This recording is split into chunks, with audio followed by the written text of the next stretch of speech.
प्रकृति के साथ चलो। रामनगर गांव में मोहन और सोहन दो व्यक्ति रहते थे। दोनों पड़ोसी थे। वे दोनों माली का काम किया करते थे। उनके खेतों में फूल हमेशा लहराते रहते थे। मोहन अपने फूलों को जरूरत से ज्यादा ध्यान देता था।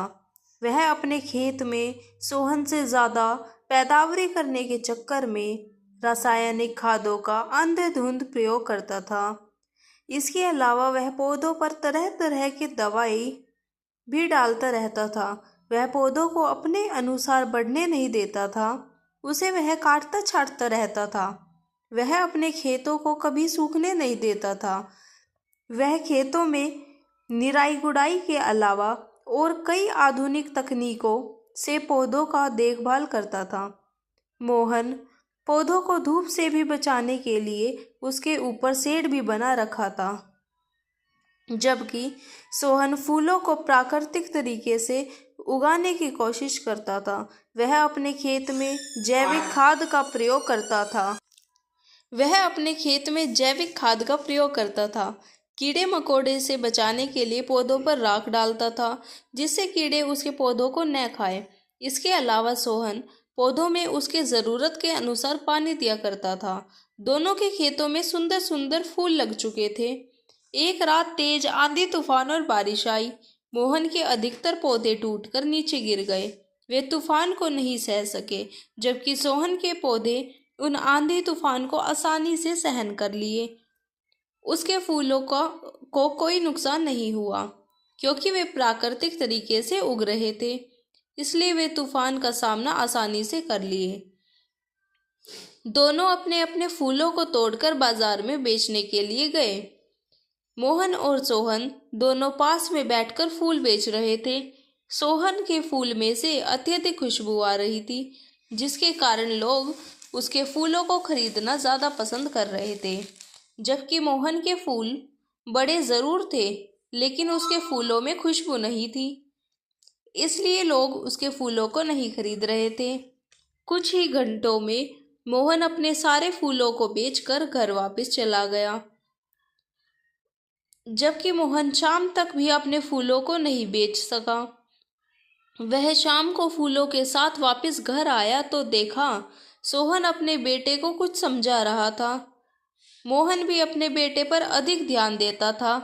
मोहन और सोहन दोनों के बेटों की उम्र समान थी। वे दोनों अपनी शरीर बनाने में लगे थे।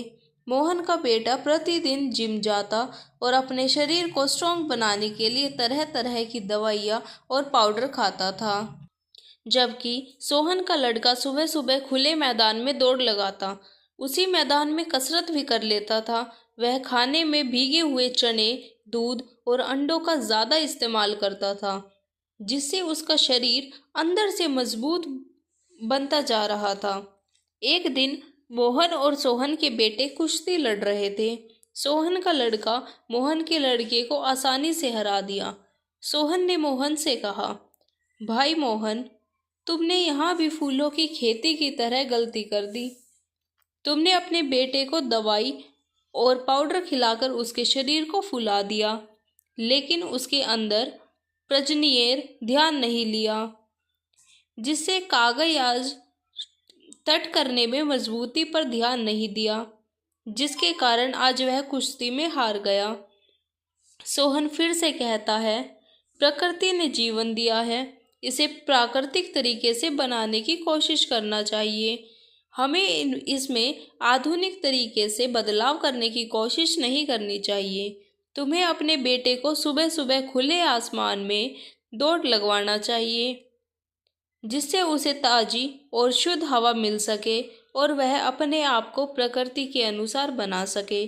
ठीक इसी प्रकार अगर आप अपने फूलों को भी बराबर धूप और हवा लगने दिया होते, तो वे पौधे आंधी तूफान का सामना आसानी से कर सकते थे, जिससे आपके पौधों को नुकसान नहीं होता, जिससे उसके अंदर तूफान से लड़ने की क्षमता विकसित हो जाती। इसके साथ साथ आपने अपने पौधों में अत्यधिक रासायनिक खादों का उपयोग किया, जिससे उसके अंदर प्राकृतिक खुशबू नहीं आ सकी, जिसके कारण तुम्हारा फूल बाजार में नहीं बिक रहा था। मोहन ने सोहन से कहा, भाई सोहन, तुमने मेरी आँख खोल दी है। मैं जल्दी और ज़्यादा के चक्कर में यह सब करता था, लेकिन अब मुझे विश्वास हो गया है कि किसी भी चीज़ को अपने अनुसार बढ़ने से उसके अंदर परिपक्वता आ जाती है। उस दिन से मोहन अपनी सोच और नज़रिया बदल दिया।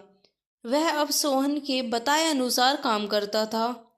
नैतिक पाठ: ज़्यादा और जल्दी के चक्कर में हम जो रास्ता अपनाते हैं उससे हमें नुकसान ही होता है। हर चीज़ समय के अनुसार मिलती है। Thanks for watching.